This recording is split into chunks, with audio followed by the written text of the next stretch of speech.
For 19 days this summer, the United States government took the most capable AI model in the world offline, not paused, banned under export control law, the same legal machinery used for weapons and advanced chips. The full story of those 19 days has now leaked. I've read all of it. Here's what actually happened. First, the facts, stripped of the noise. On June 12, 2026, U.S. export controls took Anthropic's Claude Fable 5 out of service. Fable 5 was, by most benchmark accounts, the most capable generally available AI model in the world at the time, and its restricted sibling, Mythos 5, went dark with it.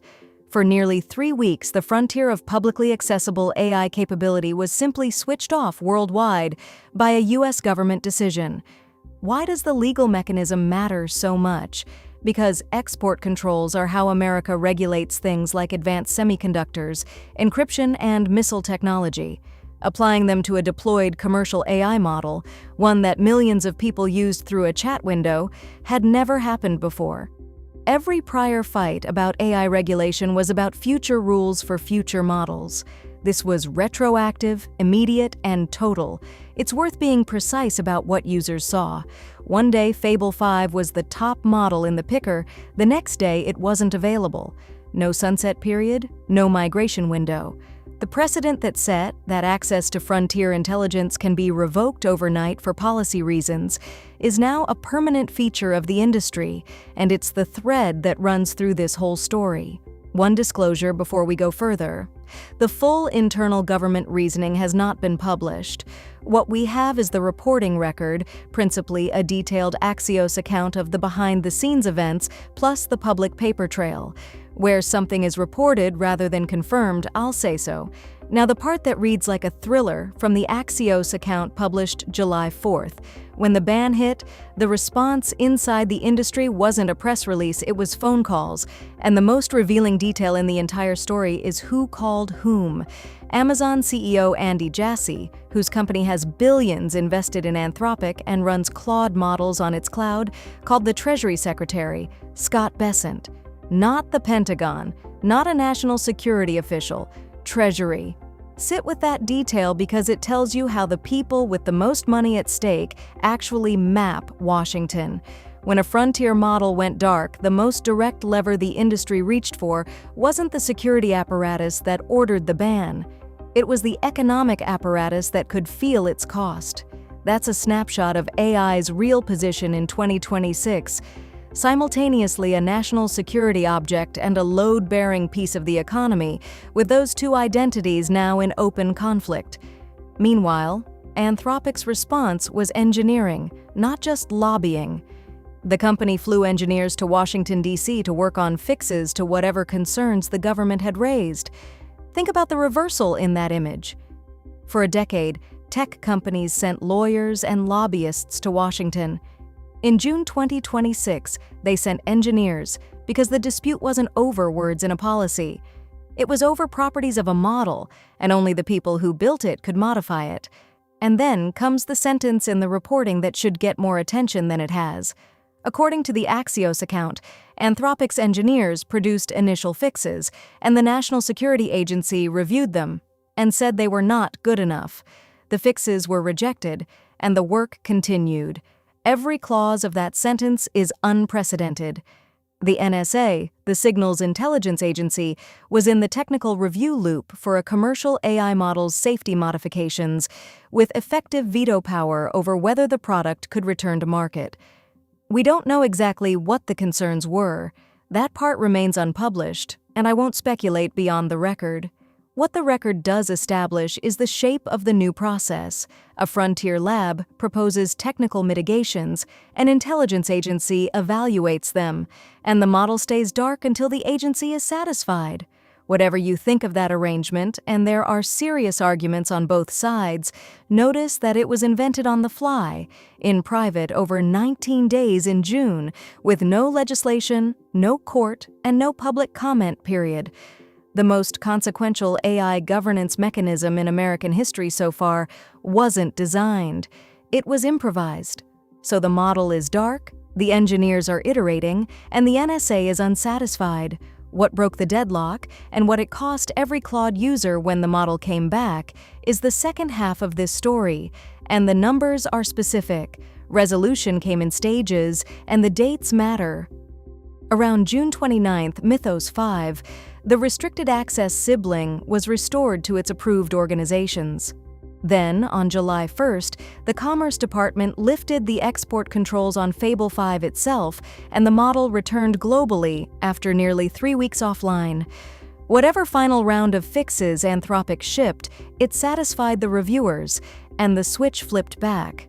But the industry that model returned to had changed in its absence, in ways worth cataloging. While Fable 5 was dark, Anthropic launched Claude Sonnet 5 on June 30th, a model strong enough that it immediately became the default across Claude plans at $2 per million input tokens introductory. OpenAI ran GPT 5.6 through a government-coordinated preview with vetted partners, a process that looks a lot like a voluntary version of what happened to Anthropic involuntarily. And when the dust settled on July 9th, with Grok 4.5 launching publicly the same day as GPT 5.6, the trade press marked it as the first time since June 12th that every major lab had a public frontier model simultaneously. In other words, the ban didn't just interrupt one product, it set the tempo for the entire industry's summer, and it appears to have shaped how the next frontier launches were staged. Then, 1 week after restoration, came the part that hit every user's wallet. On July 8th, Fable 5 moved to usage credit billing for everyone. The specifics: on the $17 a month Claude Pro plan, Fable 5 is no longer included. It's available through credit purchases at $10 per million input tokens and $50 per million output tokens. Sonnet 5, at its 2 and 10 introductory pricing, and Opus 4.8 at 5 and 25 remain included in the subscription. Even on the $100 max plan, Fable 5 carries the same credit structure. Now, the honest framing: no public document says the billing change was caused by the ban. Anthropic hasn't said that, and I won't claim it. What we can say is what the sequence looks like from the outside. A model gets pulled into a national security review, comes back with government-approved modifications, and within a week is repriced from an included flagship into a metered premium product with $50 output tokens, roughly 5 times its included stablemates. Whatever the internal reasons, the market lesson landed the same way, and one trade analysis put it in exactly the terms every CTO now has to think in. Fable 5's pause showed that frontier access can change overnight for policy reasons, and access controls are now a real deployment risk, not a background compliance detail. That sentence, more than any benchmark, is the legacy of June 2026, which raises the obvious question: why did all of this land on Anthropic specifically this specific summer? The answer is that this ban was one battle in a two-front war the company is fighting, and the other front involves the Pentagon and autonomous weapons. That's next.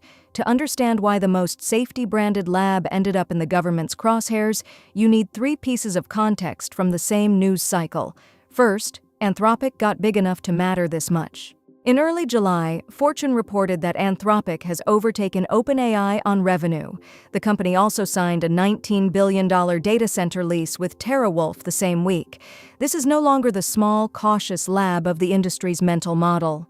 By revenue, it's the leader, and leaders attract the state's attention. Second, the Pentagon front.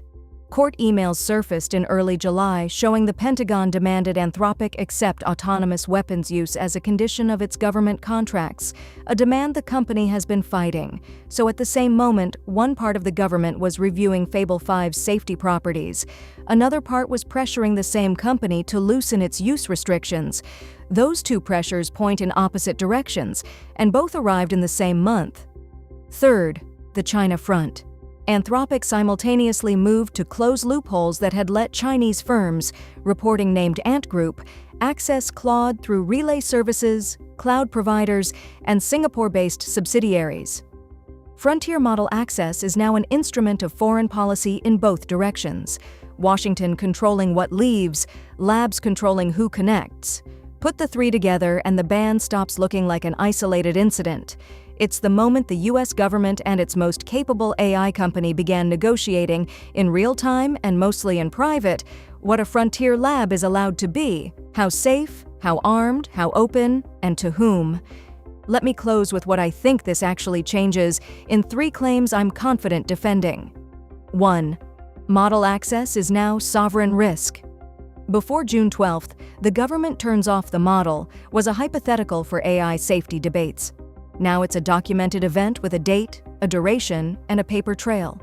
Every serious deployment plan, corporate or personal workflow, now needs the same question infrastructure teams ask about cloud regions. What happens if this disappears overnight? Multi-model redundancy stopped being paranoia in June. It became architecture. 2. The review state is here, and it's informal. The NSA review loop, the government-coordinated GPT 5.6 preview, the White House's voluntary release standards, none of this went through Congress. A de facto pre-clearance regime for frontier models assembled itself in about 6 weeks, out of 1 crisis and 2 precedents.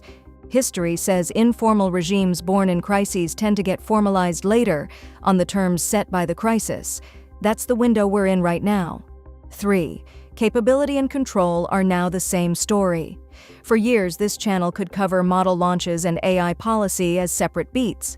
June 2026 merged them. The most important fact about a frontier model is no longer only what it can do, it's who can switch it off, what they demanded before switching it back on, and what it costs you when it returns. 19 days in June taught the industry that lesson, and there's no unlearning it. Stories like this one move faster than a weekly upload schedule. I write up the documents I read, including the ones that don't make it into videos, in a free newsletter once a week, no noise. If this breakdown was useful, that's where the deeper version lives. Link is in the description. For the other half of this summer's story, how the launch week after the ban reshuffled the entire frontier in a single day, my GPT 5.6 breakdown is on your screen now.